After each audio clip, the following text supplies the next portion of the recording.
ఇవాళ నాగర్ కర్నూలు జిల్లాలో పర్యటించనున్నారు ముఖ్యమంత్రి రేవంత్ రెడ్డి. ఆమ్రాబాద్ మండలం మాచారం గ్రామంలో ఇందిరా సౌరగిరి జల వికాస పథకాన్ని ప్రారంభించనున్నారు. అడవి బిడ్డల అభ్యున్నతికి ఇందిరా సౌరగిరి జల వికాస పథకాన్ని ప్రతిష్టాత్మకంగా తీసుకువస్తుంది తెలంగాణ ప్రభుత్వం. పైలట్ ప్రాజెక్టుగా మాచారం గ్రామంలో 23 మంది చెంచు రైతులకు 50 ఎకరాల్లో పండ్ల తోటల పెంపకానికి సౌర పలకలు, పంపు సెట్లు, మొక్కలను పంపిణీ చేయనున్నారు. ఉదయం 10 గంటలకు హైదరాబాద్ నుండి హెలికాప్టర్లో బయలుదేరి 11 గంటలకు మాచారం గ్రామానికి చేరుకుంటారు. అక్కడే పథకాన్ని ప్రారంభించి సమీప ప్రాంగణంలో ఏర్పాటు చేసిన ఫోటో ఎగ్జిబిషన్ సందర్శిస్తారు. అక్కడి నుండి బయలుదేరి మాచారం గ్రామంలో ఉన్న సీతారామాంజనేయ ఆలయాన్ని దర్శించుకుని ప్రత్యేక పూజలు నిర్వహిస్తారు. ఇక అనంతరం మాచారంలో జరిగే సభలో రేవంత్ రెడ్డి పాల్గొంటారు. అనంతరం రోడ్డు మార్గాన తన సొంత గ్రామమైన వంగూరు మండలం కొండారెడ్డిపల్లికి చేరుకుంటారు రేవంత్ రెడ్డి. ఇవాళ సీఎం చంద్రబాబు అధ్యక్షతన ఏపీ సీఆర్డీ అథారిటీ సమావేశం జరగనుంది. ఈ సమావేశంలో రాజధానికి సంబంధించిన పలు కీలక నిర్ణయాలు తీసుకునే అవకాశం ఉంది. అథారిటీలో తీసుకున్న నిర్ణయాలను అనుసరించి కేబినెట్లో వాటిని చర్చించనున్నారు.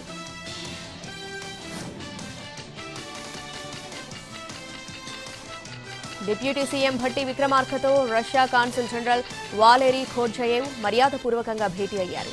రాష్ట్రం అభివృద్ధిలో దూసుకుపోతుందని 30,000 ఎకరాల్లో ఫ్యూచరల్ సిటీని నిర్మిస్తున్నామని భట్టి వివరించారు. పలు రంగాల్లో పెట్టుబడులకు అవకాశం ఉందని, కలిసి పనిచేద్దామని కోరారు.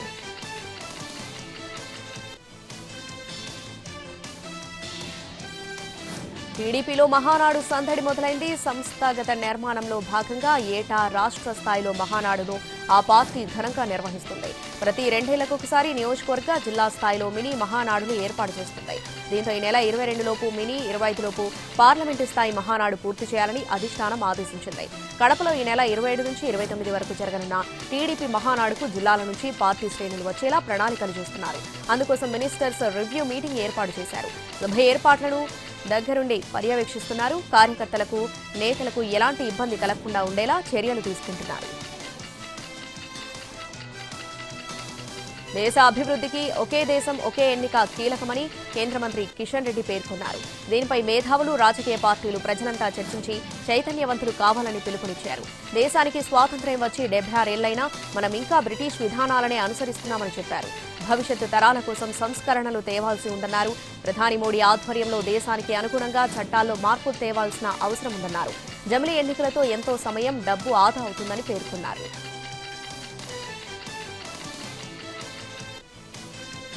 ఏపీలో ఈ వారంలో పలువురు ఐఏఎస్, ఐపీఎస్ అధికారుల బదిలీ జరగనుంది. మొదట కలెక్టర్లపై బదిలీలపై దృష్టి సారించనుంది కూటమి ప్రభుత్వం. ఆ తర్వాత సీనియర్ ఐఏఎస్, ఐపీఎస్ అధికారులను బదిలీ చేయనుంది. కూటమి ప్రభుత్వం ఏడాది పాలన పూర్తయ్యేలోపు ఐఏఎస్, ఐపీఎస్ అధికారులను పూర్తి చేయనుంది. ఇప్పటికే పలు జిల్లాల కలెక్టర్ల బదిలీకి కసరత్తు పూర్తయింది.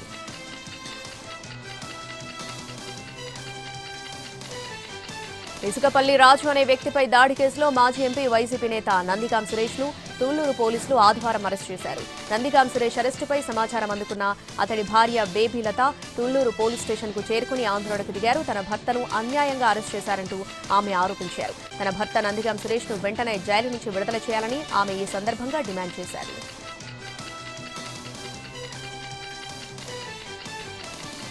ఆగస్టు నెలాఖరుకు హుజూర్నగర్ నియోజకవర్గం పాలకీడు మండలంలోని బెట్టేతండా ఎత్తిపోతల పథకాన్ని పూర్తి చేయనున్నట్లు మంత్రి ఎన్ ఉత్తమ్ కుమార్ రెడ్డి పేర్కొన్నారు. ఇది పూర్తయితే బెట్టేతండా, పాడేతండా, సజ్జాపురం గ్రామాలకు చెందిన 2041 ఎకరాలు సస్యశ్యామలంగా మారుతాయని ఆయన చెప్పారు. నీటి లభ్యత ఉన్న ప్రతి చోట ఎత్తిపోతల పథకాన్ని నిర్మించి కొత్త ఆయకట్టును సాగులోకి తేవాలి అన్నది తమ ప్రభుత్వం సంకల్పంగా పెట్టుకుని ముందుకు పోతున్నామన్నారు. పనులు వేగవంతంగా పూర్తి చేసి ఆగస్టు చివరి నాటికి నీరందిస్తామని మంత్రి స్పష్టం చేశారు.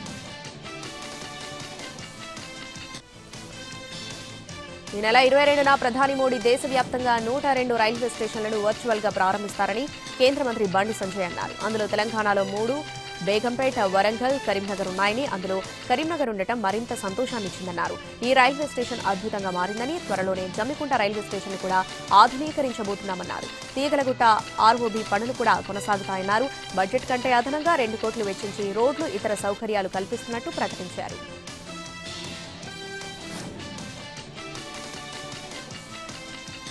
ఆంధ్రప్రదేశ్లో రెడ్ బుక్ రాజ్యాంగం అమలవుతుందన్నారు మంత్రాలయం ఎమ్మెల్యే బాలనాగిరెడ్డి.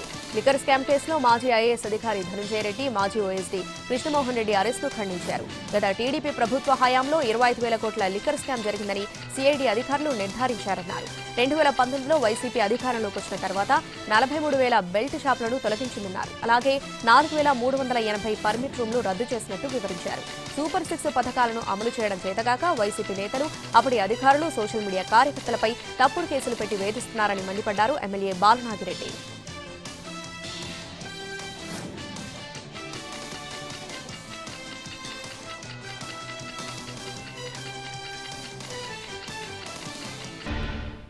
విశాఖలోని ఆర్కే బీచ్ రోడ్డులో తిరంగా యాత్రను ఘనంగా నిర్వహించారు. ఆపరేషన్ సింధూర్ విజయవంతం కావడంతో అన్ని పార్టీలు కలిసి ర్యాలీ తీశాయి. ఈ ర్యాలీలో కేంద్ర మంత్రి భూపతి రాజవర్మ, పార్టీల నేతలు, మాజీ త్రివిధ దళాల ఉద్యోగులు, ప్రజలు పాల్గొన్నారు. జాతీయ జెండాలతో భారతమాతకు జై అంటూ నినాదాలతో ర్యాలీ సాగింది.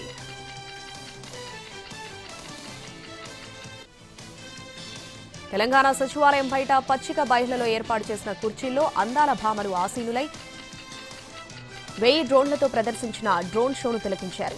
డ్రోన్ షోలో మిస్ వరల్డ్ లోగో, తెలంగాణ జరూర్ ఆనా లోగోలు కనిపించినప్పుడు హర్షం వ్యక్తం చేశారు. సాయంత్రం 5:30 గంటలకు సచివాలయానికి వచ్చిన సుందరిమణులు 7:50 వరకు అక్కడే ఉన్నారు. తెలంగాణ తల్లి విగ్రహం దగ్గర నివాళి అర్పించే సమయంలో రాష్ట్ర గేయం జయ జయ హే తెలంగాణను వినిపించారు. జాతీయ గీతంతో తేనీటి విందు కార్యక్రమం ముగిసింది. తెలంగాణ సెక్రటేరియట్ వద్ద మిస్ వరల్డ్ పోటీదారులు సందడి చేశారు. సెక్రటేరియట్ వద్ద తెలంగాణ తల్లి విగ్రహం వద్ద ఫోటో సెషన్ కు అందగత్తెలు హాజరయ్యారు. ఈ సందర్భంగా సెక్రటేరియట్ విశేషాలను వారికి అధికారులు వివరించారు. సెక్రటేరియట్ బ్యాక్ డ్రాప్ తో సుందరిమణులు ఫోటోలు దిగారు.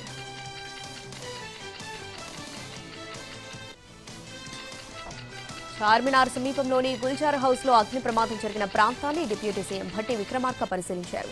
G+2 బిల్డింగ్ లో మంటలు చెలరేగడానికి గల కారణాలేంటనేది అధికారులను అడిగి తెలుసుకున్నారు. అగ్ని ప్రమాదంలో 17 మంది మరణించడం బాధాకరమని ఆవేదన వ్యక్తం చేశారు. షార్ట్ సర్క్యూట్ తోనే అగ్ని ప్రమాదం జరిగిందని ప్రాథమిక విచారణలో తేలిందన్నారు. అగ్ని ప్రమాదం జరిగిన వెంటనే ప్రభుత్వ యంత్రాంగం స్పందించిందన్నారు. ఫోన్ వెళ్లిన 3 నిమిషాలకు ప్రమాద స్థలానికి ఫైర్ ఇంజన్లు చేరుకున్నాయన్నారు.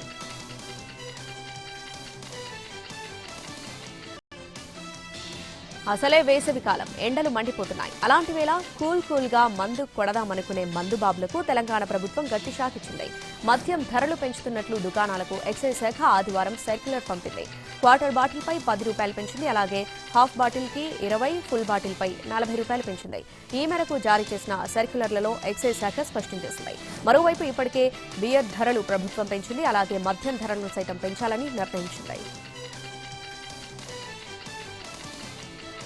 హైదరాబాద్ లో పేలుళ్ల ప్లాన్ ను తెలంగాణ ఇంటెలిజెన్స్ భగ్నం చేసింది. ఈ వ్యవహారంలో ఏపీ, తెలంగాణ పోలీసులు జాయింట్ ఆపరేషన్ చేశారు.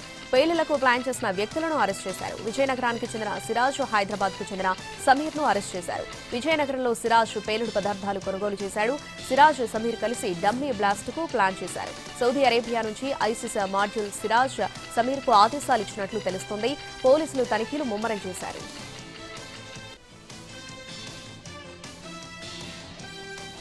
హైదరాబాద్ కేపీహెచ్బీ పోలీస్ స్టేషన్ పరిధిలో తల్లి కూతురు అదృశ్యం కలకలం రేపుతుంది. తులసీనగర్ కు చెందిన వస మాధవి, ఆమె కుమార్తె ఇంటి నుంచి వెళ్లిపోయారు. అయితే శనివారం రాత్రి భర్తతో డబ్బుల విషయంలో గొడవ జరిగినట్టు ఉదయం చూస్తే ఇద్దరూ కనిపించడం లేదని పోలీసులకు ఫిర్యాదు చేశారు. పోలీసులు కేసు నమోదు చేసుకుని దర్యాప్తు చేపట్టారు. యాదాద్రి జిల్లా చౌటుప్పల్ మార్కెట్ యార్డ్ ను అధికారులు క్లీన్ చేయించారు. మార్కెట్ యార్డ్ మందుబాబులకు అడ్డాగా మారిందని ఎన్టీవీలో వచ్చిన కథనాలకు మార్కెట్ కమిటీ చైర్మన్ స్పందించారు. వెంటనే యార్డ్ ను క్లీన్ చేయించారు. మార్కెట్ యార్డ్ ఆవరణలో ఎవరైనా అసాంఘిక చర్యలకు పాల్పడితే కఠిన చర్యలు తీసుకుంటామని హెచ్చరించారు. రైతులు భయాందోళనకు గురి కావద్దని భరోసానిచ్చారు.